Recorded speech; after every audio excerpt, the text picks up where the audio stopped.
은혜의 하나님을 찬양하고 감사드리며 은혜의 하나님의 말씀을 듣는 기회를 주신 하나님을 찬양합니다. 저희들이 성령께서 하시는 말씀을 듣겠습니다. 깨닫게 하시고 결단하게 하시고 용기 있게 순종하게 하옵소서. 감사하옵고 예수님 이름으로 기도합니다. 아멘. 하나님 말씀 로마서 8장 18절부터 27절입니다. 함께 봉독합니다. 생각하건대 현재의 고난은 장차 우리에게 나타날 영광과 비교할 수 없도다. 피조물이 고대하는 바는 하나님의 아들들이 나타나는 것이니 피조물이 허무한 데 굴복하는 것은 자기 뜻이 아니요 오직 굴복하게 하시는 이로 말미암음이라. 그 바라는 것은 피조물도 썩어짐의 종노릇 한 데서 해방되어 하나님의 자녀들의 영광의 자유에 이르는 것이니라. 피조물이 다 이제까지 함께 탄식하며 함께 고통을 겪고 있는 것을 우리가 아느니라. 그뿐 아니라 또한 우리 곧 성령의 처음 익은 열매를 받은 우리까지도 속으로 탄식하여 양자될 것 곧 우리 몸의 속량을 기다리느니라. 우리가 소망으로 구원을 얻었음에 보이는 소망이 소망이 아니니 보는 것을 누가 바라리요. 만일 우리가 보지 못하는 것을 바라면 참음으로 기다릴지니라. 이와 같이 성령도 우리의 연약함을 도우시나니 우리는 마땅히 기도할 바를 알지 못하나 오직 성령이 말할 수 없는 탄식으로 우리를 위하여 친히 간구하시느니라. 살피시는 이가 성령의 생각을 아시나니 이는 성령이 하나님의 뜻대로 성도를 위하여 간구하심이니라. 아멘. 오늘과 다음 주에는 우리 환경에 관한 이야기를 나누게 되겠습니다. 세계관의 주제 중에서 이 환경에 관한 것을 다루게 되겠는데요. 성령이 하신 말씀을 잘 들으시기를 부탁을 드리겠습니다. 이 환경 문제는 우리 시대의 가장 심각한 주제죠. 그것은 우리가 지금 코로나19라고 하는 감염병을 경험하고 있어서 그렇습니다. 코로나19라는 감염병이 환경과 연관이 있다고 하죠. 그리고 역사적으로 이 감염병이 창궐할 때는 단순한 어떤 사건 때문이 아니라 환경과 연관이 된 것들이죠. 이또 바이러스의 문제니까요.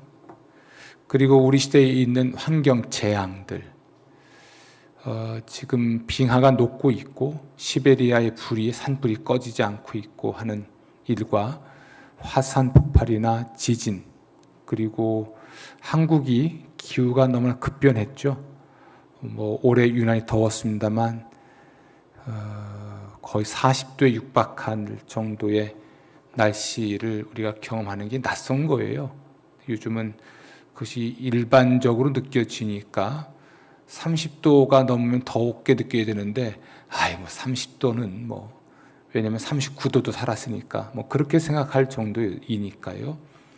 홍수가 나는 것들, 이런 환경이든 기후이든 재난과 재앙의 이야기들은 마지막 때의 징조이기도 하지만 우리 시대의 환경 문제가 얼마나 심각한지를 알려주는 일들이죠.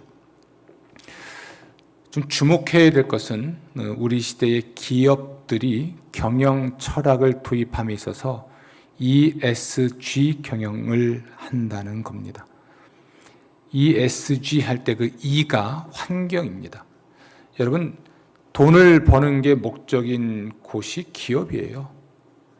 돈만 벌면 됐지 환경을 책임져야 한다. 환경 문제를 다뤄야 한다는 것은 이게 좀 안 맞는 것처럼 보이잖아요.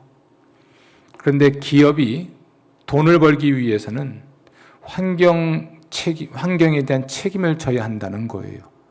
그거 없이는 돈을 벌 수가 없는 시대가 된 거죠. 탄소 중립을 선언한다든지 탄소량을 줄인다든지 탄소 등급제를 한다든지 이것이 되지 않으면 물건을 사고 팔 수 없는 시대가 되어가고 있죠. 왜 그럴까? S라고 하는 것은 ESG에서 S는 사회적 책임을 다하는 겁니다. 돈만 벌면 됐지 뭐 사회적 책임을 다해야 하지? 근데 사회적 책임을 다해야 되는 것은 기업도 사회의 일원이기 때문에 그런 거죠. 마지막 G는 이건 지배 구조인데요. 이것은 윤리 경영을 이야기합니다. 윤리의 문제. 아니 돈 버는 사람들과 윤리가 무슨 상관이 있을까? 돈 버는 사람들과 사회적 책임이 사회적 문제가 무슨 관련이 있을까? 특히 돈 버는 일과 환경 문제가 무슨 관련이 있을까? 불과 10년, 20년 뭐 이 즈음에는 깊이 생각하지 않았던 것들이 지난해 올해 특히 중요하게 등장했고요. 이미 기업에서는 오래전에 등장한 겁니다. 심지어 ESG 관련 주식들이 인기를 끌고 있다는 것은 우리 시대의 아이러니이기도 하죠. 이런저런 이유로 우리 환경 문제는 우리 피부에 와닿는 문제고 중요한 문제가 맞습니다. 기독교인들은 단지 그런 이유 때문에 환경 문제가 중요한 것만은 아니에요. 우리 그리스도인들에게서 이 환경 문제는 하나님의 창조를 믿기 때문에 이 문제가 중요합니다. 하나님의 창조, 하나님이 창조하신 세상은 하나님 보시기에 좋았잖아요. 이것은 물질이 선하고 자연과 환경이 가장 최적의 상태였다는 이야기예요. 그런데 이 환경 재앙이라든지 재난이 있고 인간의 삶을 위협하고 있다는 건 뭔가 문제가 생긴 거죠. 하나님의 창조 질서가 고장난 거예요. 어떤 문제가 생긴 거죠. 그래서 우리 그리스도인들은 환경 문제에 관심을 가져야 합니다. 사실 하나님의 창조를 보면 하나님 창조의 제일 마지막이 사람이에요. 그리고 창세기 1장이 하나님의 창조가 나오고 2장에도 하나님의 창조 이야기가 나오는데 이런 표현이 나옵니다. 경작할 사람이 없어서 세상이 혼란스럽다. 이런 표현이 나옵니다. 경작할 사람. 결국 하나님이 인간을 제일 마지막 만드신 이유는 이런 거죠. 창조의 전 과정을 통해서 인간이 살 수 있는 최적의 환경을 만드신 겁니다. 그래서 인간은 하나님이 만드신 환경 속에서 그 환경이 주는 혜택을 받아야만 하는 거죠. 그래서 하나님이 사람에게 동산에 있는 모든 나무의 열매를 다 먹어도 된다 그랬잖아요.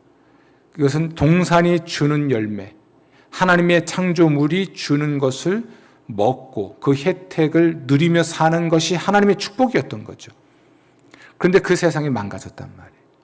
더 이상 환경의 혜택을 누리기보단 환경에 피해를 입으며 살아가는 그런 시대가 되었습니다. 뭐가 잘못됐을까? 어디서 잘못됐을까? 이런 환경에 대한 문제를 우리가 생각해 보아야만 우리 시대에 지혜롭게 그리고 하나님의 의도 속에서 살아갈 수가 있을 것입니다. 꼭 기억하십시오. 하나님의 은혜가 자연과 환경을 통해서 우리 인간들에게 베풀어지는 것, 이것이 하나님의 원리입니다. 하나님은 어떻게 은혜를 주시는가? 자연을 통해서, 천지 만물을 통해서 이미 우리 모든 인간에게 은혜를 베풀고 계시죠.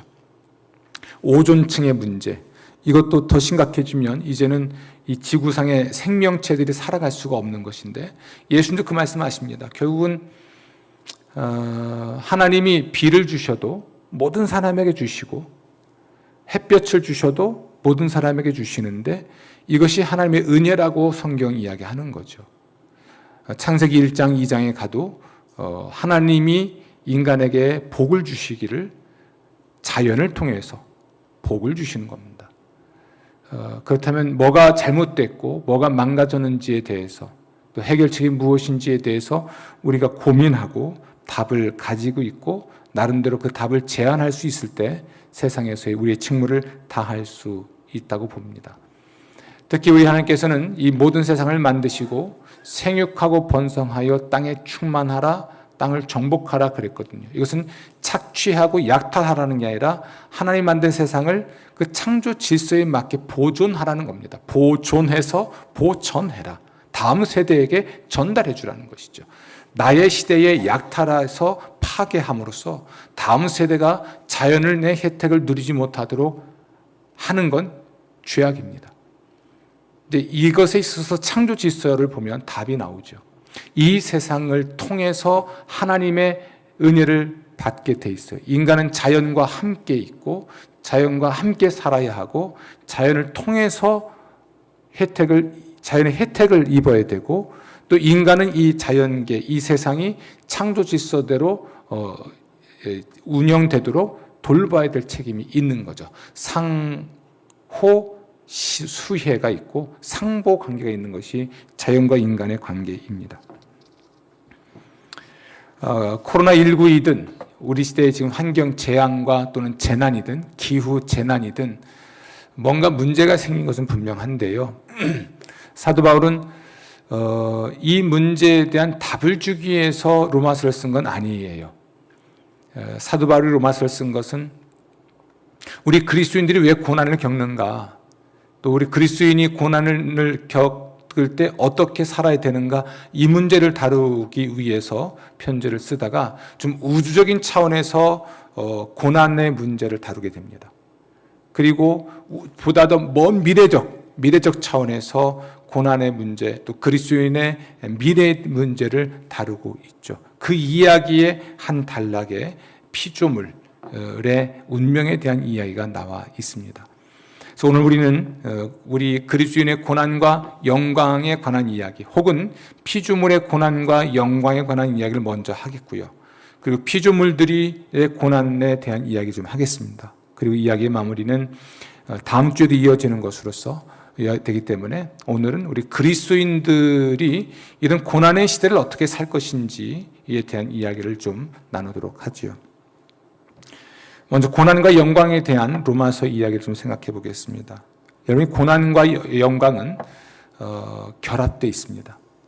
오늘 8장 17절 말씀 보면 고난을 통해 영광으로 가는 것이 그리스도인이고 예수님이셨습니다. 여러분, 예수님도 고난의 길을 지나 영광에 들어가셨죠. 그렇죠? 우리 그리스도인도 고난을 지나 영광에 들어가는 것이에요. 이것이 고난과 영광이 결합되어 있다는 말의 의미입니다. 고난 없는 영광 없죠. 고난 없는 영광은 없어요. 고난이 없이 영광만을 바라는 것, 문제가 있습니다. 그리스도인으로서의 고난은 받을 생각하지 않고 영광만 받으려고 한다는 것은 대단한 탐욕이죠. 모순이기도 하고요. 그래서 우리가 이 고난의 문제는 피할 수 있는 것이 아니라는 것. 그런데 이 고난이 고난으로 끝나지 않고 영광과 결합되어 있고 고난의 길을 지나면 영광으로 들어간다는 것. 이게 우리에게는 고난을 견디는 희망이 돼요. 고난으로 끝나지 않아요. 우리 인생이, 그리스도인의 삶이 고난으로 끝나지 않고 영광으로 끝납니다. 끝이 좋은 거죠. 끝이 좋아요. 인생은 살아봐야 아는 것 같은데요. 저는 늘 그런 얘기 합니다. 끝이 좋은 인생이 잘 산 인생이다. 끝이. 과정은 어렵고 힘들고 불편하고 불행할 수 있지만 그 과정 자체도 의미가 있고요. 그리고 마지막 그 결과가, 고통과 고난과 역경의 그 결과가 좋은 인생이 정말 잘 산 인생이라는 생각을 합니다. 기독교적 관점은 고난을 통해서 영광으로 들어가는데 고난의 강을 펄쩍 건너뛰어서 영광으로 뿅 하니 올라가는 일은 없는 거예요. 그런 인생은, 그런 그리스도인의 삶은 상상도 하지 마십시오. 또 이 두 번째로 고난과 영광은 두 시대를 특징 짓습니다. 고난은 현재를 특징 지어요. 영광은 미래를 특징 짓습니다. 여러분, 우리 그리스도인들은 구원 받았어요. 이미 구원 받았지만 또한 구원을 받아야 합니다. 그럼 뭐가 문제일까? 이미 구원받았다. 그것이 오늘 24절 말씀 보면 소망으로 구원을 받았다라고 되어 있는데 이미 받았어요. 과거에 구원 받았습니다. 그런데 또한 구원을 받아야 돼요. 그래서 소망으로 구원 얻었다는 것입니다. 오늘을 사는 우리 그리스도인은 무엇이 문제인가? 여기 이렇게 표현하는 건데요. 몸의 속량, 23절, 몸의 속량을 기다린다 이렇게 되어 있습니다. 우리는 영혼의 구원은 받았는데 아직 몸의 구원을 못 받은 거예요. 우리는 몸을 가지고 사는 겁니다. 육체를 가지고 있어요. 그래서 26절 말씀 보면 연약합니다. 시간과 공간의 제약을 가지고 사는 존재이고 또 인격의 제한성을 가진 존재입니다. 지성 또는 감정, 의지의 제한성이 있는 존재죠. 시간과 공간에 갇혀 있습니다. 그래서 우리가 몸의 속량을 받지 못했기 때문에 연약한데 결정적으로 썩어짐의 종노릇을 합니다. 21절 썩어짐의 종노릇. 우리 사람이 태어나죠. 탄생, 성장하죠. 그렇죠? 그리고 늙죠. 그리고 죽죠. 이런 순환 과정이 우리 인생이에요. 결국 인간에게 결정적으로 심각한 문제는 죽음입니다. 썩어짐의 종노릇이라는 것은 인간은 썩어짐을 피할 수 없다는 이야기예요. 죽는 걸 피할 수가 없습니다. 이게 우리 그리스도인의 딜레마죠. 어쨌든 현재는 우리는 몸의 속량을 받지 못한 존재로서 고난을 경험할 수밖에 없습니다. 미래는요. 몸의 속량을 받기 때문에 인간의 연약성이 제거되기 때문에 우리는 그 미래가 영광스러울 수밖에 없는 거죠. 우리는 그런 미래가 있는 사람들입니다. 그 미래마저도 불행한 사람도 있습니다. 우리는 그 미래가 하나님과 함께 영원히 사는 것이기 때문에 우리에게는 그 미래가 찬란하고 소망의 미래라고 하는 것이지만 그 미래마저도 불행한 사람들이 있죠. 여러분들은 예수를 주와 그리스도로 믿는 분들로서 이미 구원을 받았고 그 구원의 보증으로 성령의 처음 익은 열매 23절에 나와 있는 그 성령을 선물로 받은 사람들이고요. 그러므로 우리는 이 세상을 사는 동안에 비록 고난은 있으나 그 찬란한 미래 때문에 고난을 견딜 수가 있는 거죠. 이렇게 본다면 세 번째로 고난과 영광은 비교할 수가 없습니다. 그렇죠? 비교할 수가 없습니다. 18절 말씀 현재의 고난은 장차 우리에게 나타날 영광과 비교할 수 없다. 비교할 수가 없습니다.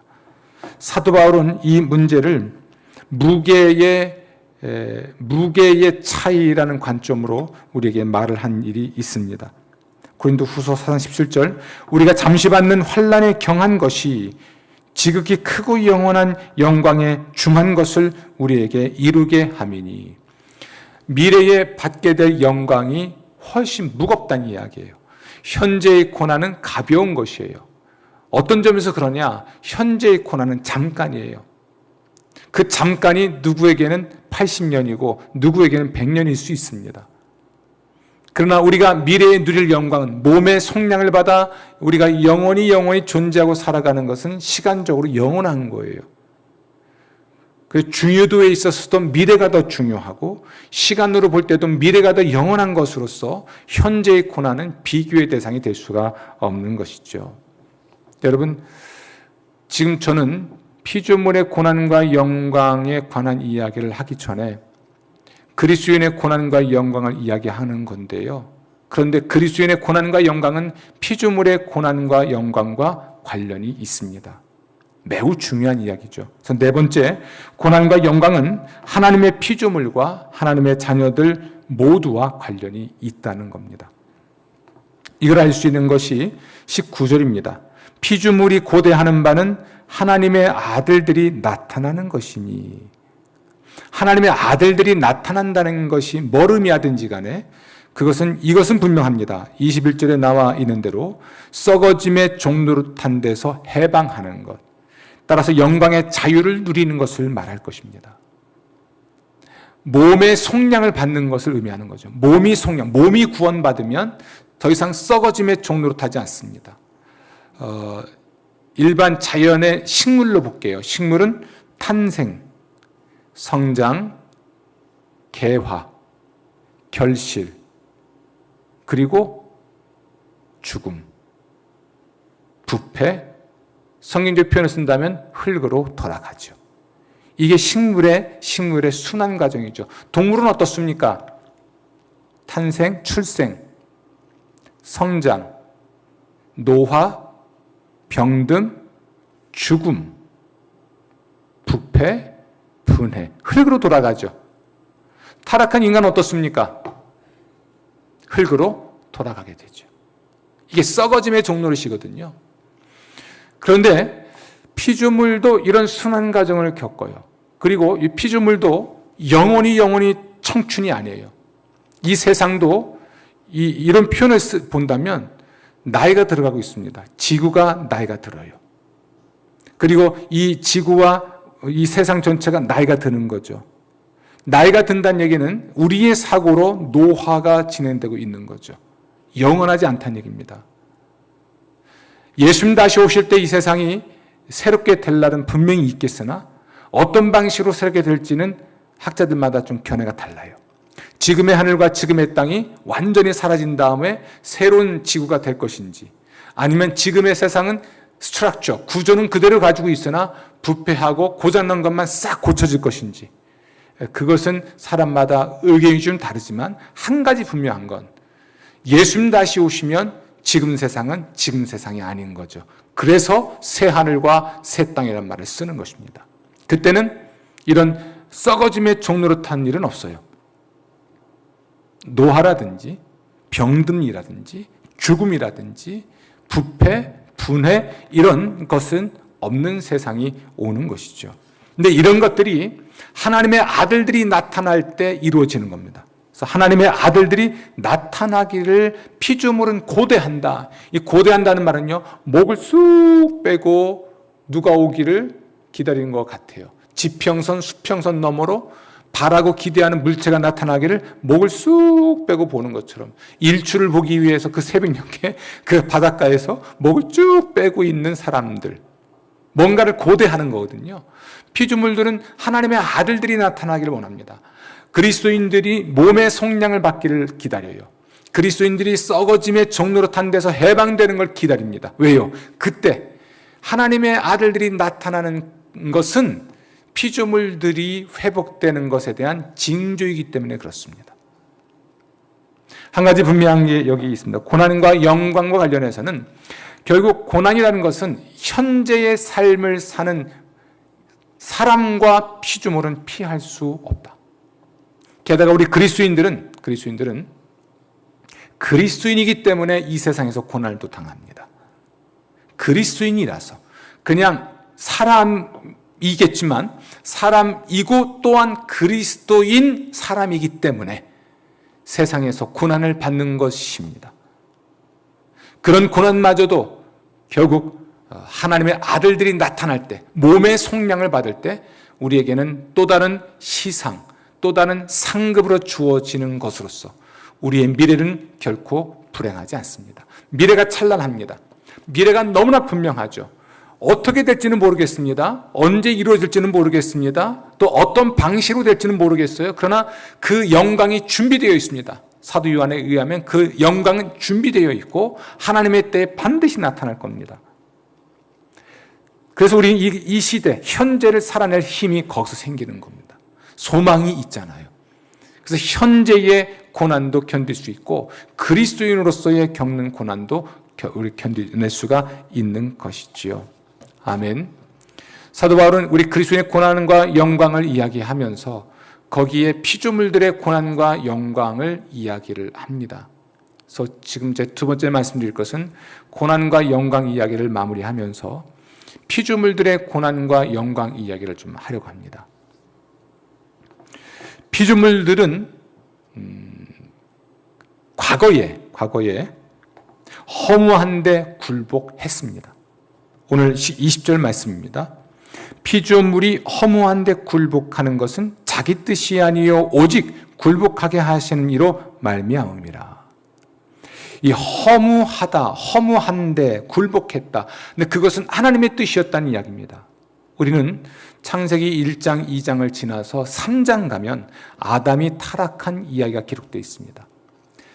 아담의 타락으로 말미암아 세상이 하나님의 심판을 받고, 따라서 이 세상은 가시와 엉겅퀴를 생산해내는 곳이 되고 맙니다. 사람은 죽는 그날까지 이마에 땀이 흘러야만 먹고 살 수 있게 됐고, 그리고 이 세상은 그렇게 땀을 흘리지만 가시와 엉겅퀴를 생산해내게 되죠. 언제 이 피조물이 잘못됐을까? 아담의 타락과 함께 잘못됐습니다. 한 가지 저도 궁금증이 생겨서 생각해 봤습니다. 자연이 잘못한 게 뭡니까? 아담이 타락했고 사람이 타락했는데 왜 자연이 자연이 역기능적 자연으로 되어야만 할까요? 그게 왜 하나님의 뜻이었을까? 자연이 역기능할 수밖에 없는, 가시와 엉겅퀴를 생산해내는 그러한 곳이 되어야만 했을까? 그것은 하나님이 인간을 제일 마지막 만드셨다는 이야기에 담겨 있습니다. 하나님은 하늘을 만드시고 땅도 만드시고 바다도 만드시고 창조를 하셨던, 구분하셨던, 그 다음에 하늘의 생명체, 땅의 생명체, 바다의 생명체를 만들죠. 다시 말하면 사람이 살 수 있는 최적의 환경을 만들고 사람이 거기에 살게 했어요. 그러므로 자연은 하나님이 인간에게 주신 축복입니다. 아멘. 자연은 하나님이 인간에게 주신 축복이에요. 그런데 사람이 타락했잖아요. 하나님께 죄를 지었잖아요. 그래서 인간이 더 이상 이 하나님이 주는 혜택을 누릴 수 없게 됩니다. 옛날처럼 이 자연이 생명을 생산해내면 인간은 거기서 생산해내는 걸 고스란히 받아 먹으면 되거든요.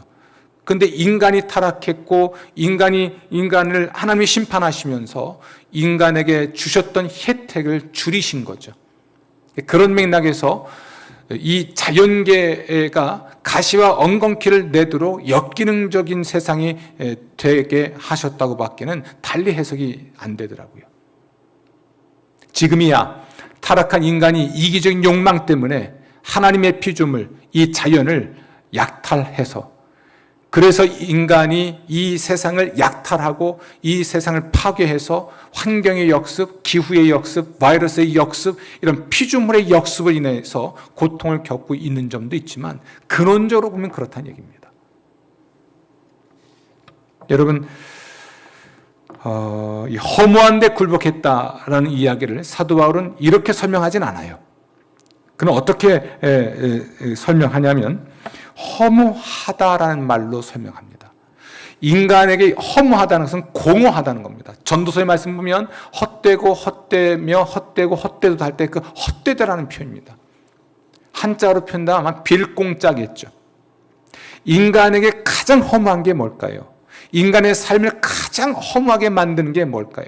인간을 가장 허무하게 만드는 게 뭘까요? 썩는다는 거예요. 죽는다는 겁니다. 이처럼 허무한 게 없죠.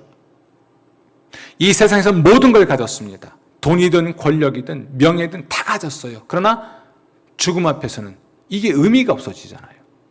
그렇죠. 돈을 아무리 쌓아놔도 죽으면 누구의 것이 되는지는 모르지만 한 가지는 분명해요. 내 건 아니에요. 그렇죠. 돈이 내가 사는 동안 내 거 같은데요, 죽으면 내 거 아니잖아요. 그럼 우린 지혜롭게 생각할 필요가 있습니다. 처음부터 내 거 아니죠, 돈은. 내가 사는 동안에만 쓰고 가는 게 돈이에요. 인간을 가장 허무하게 하는 것. 여러분, 젊어서 젊음을 자랑할 수 있죠. 남자들은 군대 가면 똑같아진다면서요. 똑같은 제복 입으니까. 사람들이 목욕탕 들어가 보세요. 목욕탕에서 귀부인과 천한 부인이 표가 납니까? 똑같습니다. 죽어서 관나에 뉘어서 흙에 묻히거나 화장터 가서 불로 태워서 재만 남겨서 뿌리는 거, 심는 거, 부자나 가난한 자나 높은 자나 낮은 자나 똑같잖아요. 그러니까 인간을 가장 허무하게 만드는 건요, 죽는다는 겁니다. 나이가 든다는 것, 병든다는 것, 이건 인간을 가장 허무하게 만드는 거죠. 그러니까 썩어짐의 종로로 탄다는 것, 다시 말하면 이 썩는 것을 피할 수 없다는 것. 노화, 노쇠, 쇠약, 퇴화, 퇴보, 병듦, 그리고 죽음. 바울은 그렇게 표현을 하고 있습니다.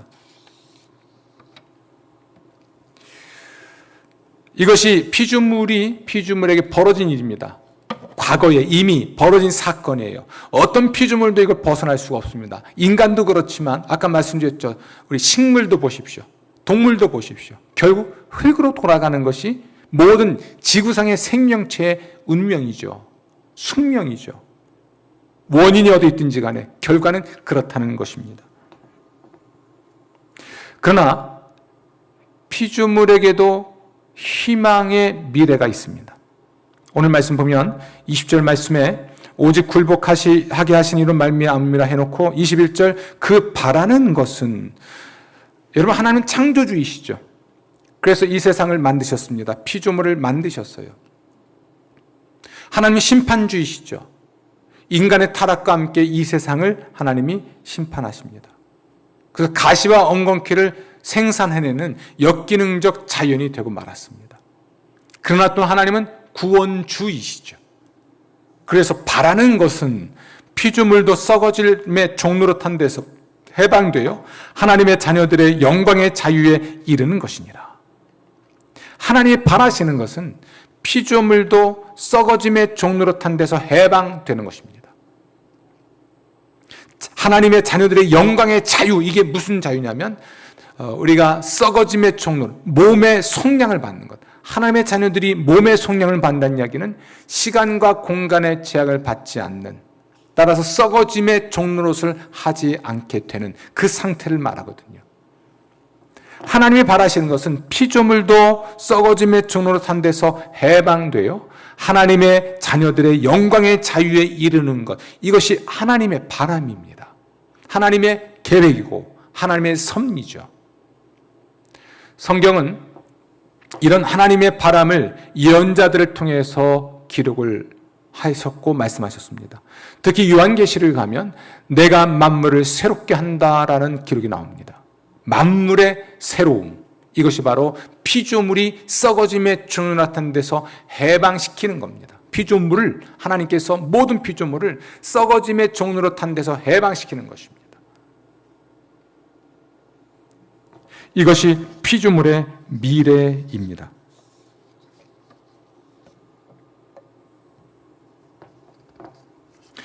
문제는 현재입니다. 피조물의 과거는 허무한 데 굴복한 것이고 미래는 더 이상 썩어짐의 종노릇을 하지 않게 되는 것인데요. 현재는 허무한 데 굴복한 존재들로서 탄식하고 고통을 받고 있습니다. 인간만이 아니라 모든 피조물이 그러한 것이죠. 오늘 말씀 보면 22절, 피조물이 다 이제까지 함께 탄식하며 함께 고통을 겪고 있는 것을 우리가 아느니라. 아멘, 아멘. 그런데 이 탄식은 절망적인 탄식은 아닙니다. 이 탄식은 이런 의미입니다. 임산부의 탄식과 고통입니다. 아이를 낳는 순간, 낳기 직전에 아이를 낳기 위한 그러한 고통과 신음소리죠. 여러분, 아이를 낳는 임산부의 고통과 탄식은, 신음소리는 절망스러운 게 아니죠. 생명을 낳기 위한 탄식이고 고통이에요. 그러면 생명을 낳기 위한 탄식과 고통이면 그것을 견딜 수밖에 없죠. 견딥니다. 우리 그리스도인들도 25절 말씀처럼 참음으로 기다리듯이, 참음으로 기다리는 겁니다. 기다리는 것은 미래의 영광이고 참는 것은 현재의 고난이겠죠. 이걸 참음으로 미래의 영광을 기다리듯이 피조물들도 미래의 영광이 있는 까닭에 현실의 탄식과 고통을 참음으로 견딥니다. 아멘. 피조물이 탄식하며 고통을 받고 있지만 그래서 미래에 새롭게 하실 은총 아래서 갖는 소망이 있는 탄식과 고통인 것이죠. 주목할 건 하나님입니다. 하나님은 창조주이시고 심판주이시고 또한 구원의 주이십니다. 하나님은 인간만 구원하시는 것이 아니라 세상도 피조물도 반드시 구원하시는, 새롭게 하시게 될 것입니다. 그런데 우리 그리스도인들은 피조물이 탄식하고 고통을 받는 시대를 살아야 돼요. 그렇죠? 우리 그리스도인은 말씀드렸듯이 구원받았어요. 그리고 성령의 처음 익은 열매, 그러니까 성령을 선물로 받았습니다. 그 성령님이 우리 안에 계시죠. 그리고 우리가 하나님의 자녀라는 사실을 늘 각성시켜 줍니다. 8장 16절에 나와 있습니다. 그런데 우리는 몸의 성령을 받지 못했기 때문에 현실을 살아요. 몸을 가지고 사는 현실은 피조물마저도 탄식하고 고통을 받고 있는 현실입니다. 앞으로 어떤 감염병이 또 생길지 모르겠습니다. 어떤 기후재앙이 우리에게 닥칠지 모르겠습니다.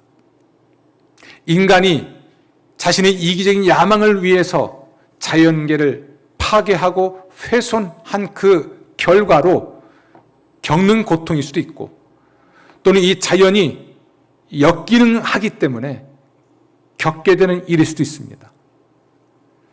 어쨌든 우리 인간은 그러한 부조리하고 불합리하고 불완전한 피조물들과 함께 몸을 가지고 이 세상을 사는 존재입니다. 우리 그리스도인들은 어떤 상태에 있는 겁니까? 몸의 성령을 아직 받지 못했어요. 그리고 로마서 7장 말씀 보면 우리 안에 죄를 가지고 있습니다. 심지어 우리는 몸을 가지고 있는 까닭에 연약하죠. 인격적으로, 지적, 정적, 의적으로도 연약합니다. 그리고 심지어 썩어짐의 종로로 탑니다. 노화나 병듦이나 죽음을 피할 수 없는 부조리한 존재죠. 우리는 그러면 이럴 수밖에 없는, 고난을 받을 수밖에 없고 고통을 받을 수밖에 없습니다. 그럼 어떻게 살 수 있고 이것으로 그냥 우리는 포기해야 되는 것인가요? 그렇지 않습니다. 성령께서 우리를 도와주십니다. 아멘. 우리 그리스도인들에게는 성령님이 보혜사로 계십니다. 돕는 분으로 계시죠. 우선 성령이 하신 일을 보시면 8장 2절 말씀 보면 우리의 영혼을 구원하셨습니다. 생명의 성령의 법이거든요. 우리 죄 용서받고 하나님의 자녀가 되는 권세를 받도록 우리의 영혼을 구원하시는 분입니다. 그분은 우리 안에 계시면서 우리 안에 있는 죄를 정결하게 하시는 분이죠. 그래서 8장 13절, 14절에 나와 있습니다. 심지어 성령은 우리 안에서 우리가 하나님의 자녀라는 사실을 늘 깨우쳐 주십니다. 그리고 성령께서는 우리가 하나님을 아빠, 아버지라고 부르짖으며 기도하게 하십니다. 이것을 표현해서 26절 말씀에 성령도 우리의 연약함을 도우신다라고 되어 있습니다. 여러분, 성령님이 우리를 도우세요. 우리의 연약함의 원인은 몸의 구원을 받지 못했기 때문입니다. 우리는 영혼의 구원은 받았으나 몸의 구원은 아직 받지 못한 상태죠. 그래서 우리는 연약하거든요. 그 연약함, 피조물도 고통과 탄식 가운데 있고 불완전하고 부조리하고 불합리하고 우리 인간도 몸의 연약함을 몸에 속량받지 못한 채 그대로 가지고 있어서 이 고통이 고난이 몇 배나 커질 수밖에 없지만 그런 우리의 연약함을 도우시는 분이 성령님이세요. 성령님. 아멘.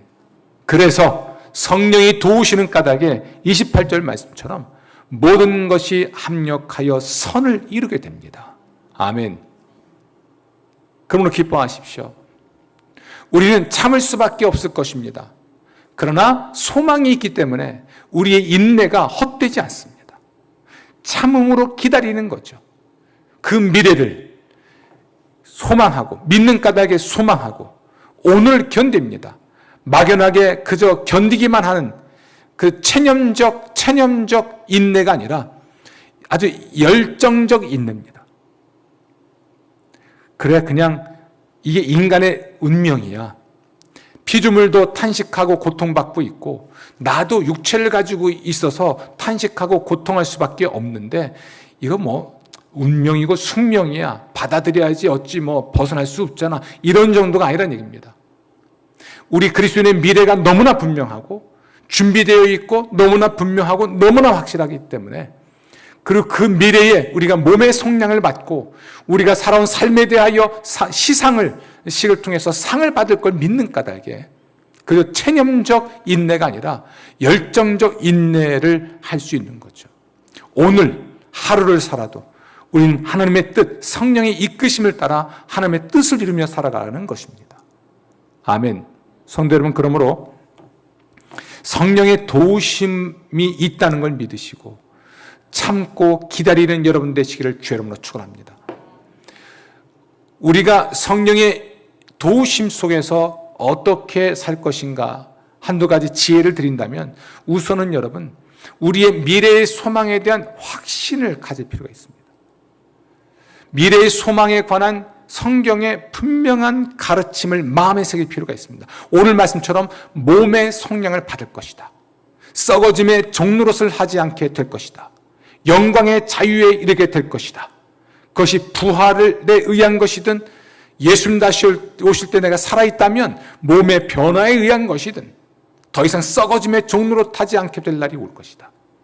하나님과 함께 영원히 살 것이고 우리가 살아온 삶에 대해서 하나님의 축복, 그러니까 천국에서 하나님과 함께 영원히 살 것이라고 하는 성경의 이 가르침에 대한 분명한 그림과 확신을 가질 필요가 있습니다. 빅픽처라고 하죠. 나의 과거도 내 인생 그림의 한 부분입니다. 내 현재도 내 인생 그림의 한 부분이죠. 그러나 미래도 내 인생의 한 부분인데 내 과거와 현재는 잠깐이에요. 그럼 미래는 영원한 것입니다. 무엇이 중요한지 이게 더 중요한 것이죠. 그러므로 오늘 내 인생에 대한 하나님의 빅픽처, 과거와 현재와 미래, 과거는 죄 가운데 죽어가는 탄식하고 고통스러운 존재였으나 아들 예수를 믿는 믿음을 성령을 통하여 갖게 되어서 하나님의 자녀가 되었고 몸에 구속을 받지 못하여 지금 비록 신음하고 탄식할 수밖에 없으나 장차 몸이 속량받아 영원히 죽지 않을 것이라고 하는 확신, 더군다나 그리스도인으로서 하나님과 함께 천국에서 영원히 있을 것이라고 하는 큰 기대를 가지고 살아가는 것이 첫 번째 지혜일 것입니다. 그래서 우리는 좀 눈을 크게 뜰 필요가 있습니다. 과거에 매몰되지 말고 현재에 떠내려가지 말고 좀 큰 그림을 보고 미래를 내다보고 걸음을 걸으며 갈 필요가 있습니다. 이 소망이 너무나 분명하니까. 아멘. 두 번째는 성령을 쫓아 살아야 됩니다. 성령을 쫓아 산다는 게 어떤 것인지는 사도행전을 통해서 배울 수 있습니다. 사도행전을 보면 때로는 꿈과 환상을 통해서 혹은 성령에 충만한 예언자들을 통해서 때로는 자연 환경의 급격한 변화나 어떤 사건을 통해서 역사 사건이죠.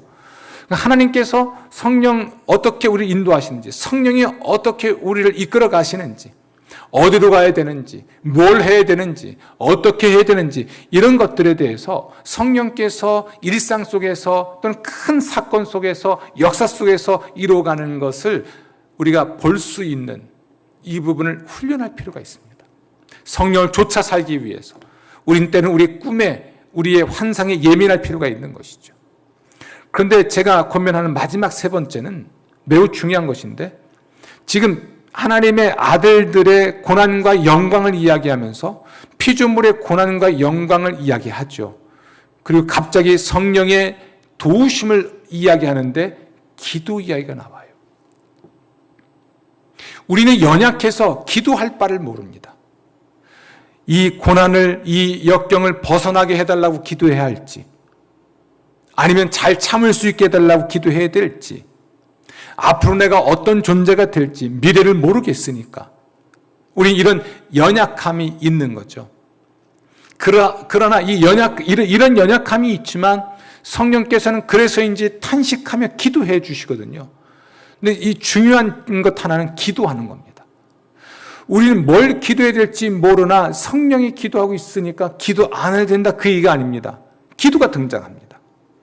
성령이 우리 연약함을 도우시는데 우리는 마땅히 기도할 바를 알지 못하나, 이 말은 기도를 하긴 하는데 뭘 기도해야 될지는 모른다는 이야기예요. 주목할 건 여기서 기도가 등장했다는 게 매우 중요합니다. 그리스도인의 고난에 대하여, 그리스도인의 영광에 관하여 이야기를 하면서 피조물의 고난과 영광을 곁들여 이야기했거든요. 그럼 우리 그리스도인은 어떻게 살 것인가? 성령이 분명히 도우시는데 어떻게 살 것인가? 그리고 갑자기 등장시킨 것이 성령이 우리를 위해 기도하신다는 것입니다. 왜요? 우리는 기도할 바를 모르는 연약함이 있기 때문에. 여기에 암시되어 있는 그 행간에 드러난 분명한 진리 하나는 기도하는 겁니다. 아멘. 때론 뭘 기도해야 될지 모를 수 있어요. 그러나 성령이 기도해 주십니다. 성령의 기도는 말할 수 없는 탄식입니다. 말할 수 없다는 얘기는 말 없는 탄식이에요. 어떻게 말로 표현할 수가 없어서 끙끙댄단 말이 아니라 말을 하지 않는 탄식. 오늘 로마서에 자연, 피조물의 탄식 나오죠. 하나님 자녀들의 탄식이 나오죠. 그런데 성령의 탄식도 나옵니다. 지금 하나님께서는 내 고난을 아시는구나. 우리의 고난을 아시고 우리의 탄식도 아시고 우리의 탄식에 참여하시고 우리의 고난에 참여하시고 우리를 위해 연약함도 아시고 우리를 위해 기도하시되, 그분이 말이 없을 뿐이지 그분은 기도하시는 거잖아요. 성령도 말은 없는데 기도하고 계십니다. 말 없이 탄식하십니다.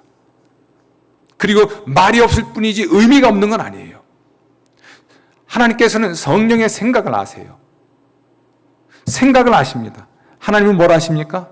성령의 생각을 아세요. 27절, 성령의 생각. 말은 없는데 생각은 하잖아요.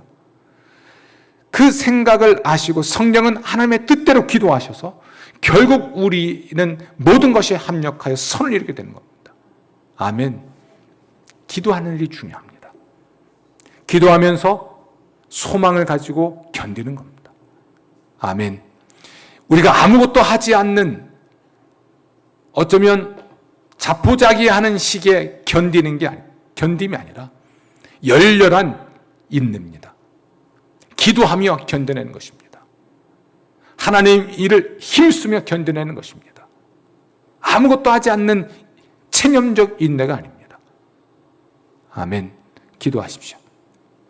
우리의 미래에 대한 큰 그림, 우리 인생 전체에 대한 빅픽처, 그중에 특히 미래에 대한 어떤 확신에 찬 그림을 갖길 바라고, 성령의 이끄심, 인도하심을 받아 성령을 쫓아 살기 위해서 성령의 이끄심을 어떻게 받을지를 여러분이 배우시고 특별히 기도하십시오.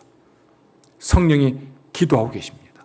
말 없이 기도하시나 생각하시고, 하나님이 성령의 생각을 하시고 생각으로 이루어지는 그 기도를 하나님이 간파하시고 그 기도대로 해주시니까, 성령은 하나님의 뜻대로 생각하시고 우리에게 하나님의 뜻이 이루어지길 위해 기도하고 계시니까 우리 또한 기도하는 것입니다. 우리도 말을 못할 수 있습니다. 말 없이 끙끙댈 수도 있습니다. 생각은 하잖아요. 그 기도를 하는 것입니다. 우리가 예배당에 모여서 통성 기도를 못하니까 기도를 못한다는 얘기를 하시더라고요. 아니에요. 광야로 가십시오. 광야로. 산에 올라가세요. 기도하러. 들로 나가세요. 기도하러. 강가로 가세요. 기도하러. 바닷가 놀러만 가지 마시고 바닷가 가서 기도하러 가세요. 바닷가로. 밀폐된 공간에 밀접하게 앉아서 밀집 상태에서 기도하지 말라는 거잖아요. 감염되니까. 마스크를 써서도 그건 하지 말라는 거잖아요. 그럼 왜 기도를 못합니까? 광야로 가세요. 성경에 나와 있는데 우리는 광야로 지금 밀려난 거라고 봅니다. 광야로 가세요. 산으로 가세요. 그리고 예전에 산기도 되살리세요. 기도원이 왜 산으로 있을까요? 산기도 하라고요. 산기도. 들판기도, 광야기도, 강가기도 왜 못합니까? 낮에 못하면 밤에 하세요. 밤에 바람 좋은데 나가보세요. 얼마나 많은 사람이 나와 있는지 모릅니다. 집에서 TV만 보고 있지 말고 나가세요. 나가서 광야에서 기도하세요. 찬양하세요. 부르짖으세요. 사람 오면 조용해졌다가 지나가면 소리 지르세요. 왜 못합니까? 제가 이 설교를 준비하면서 내린 결론은 기도가 살 길이구나. 성령이 우리를 도우시는 이야기를 많이 할 수 있잖아요. 이렇게 돕고 저렇게 돕고 많이 할 수 있겠는데 고난에 대한 이야기를 로마서 8장에서 하면서 딱 등장시킨 것이 기도입니다. 성령의 기도. 우리의 기도. 기도가 살 길이구나. 아멘. 피조물이 탄식하는 시대입니다. 그리고 인간들도 탄식하는 시대입니다. 피조물을 의인화한다면 피조물도 우울해하고 불안해하고 있는 시대입니다.